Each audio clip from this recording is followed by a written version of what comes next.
was created by the Seventh-day Adventist Church. Kita yun nakauna-ani. Okay? Ang Adventure Club nagsugod from age 4 until 9 years old.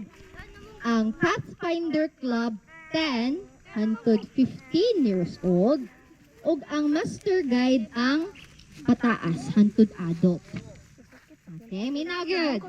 Ang Adventure Club nagsugod year 1970. 1970. Okay? So, ang General Conference, ang pinakataas nga, mura ba government na to, sa ato ang church, okay, nagtukod ani nga, unsa nga club?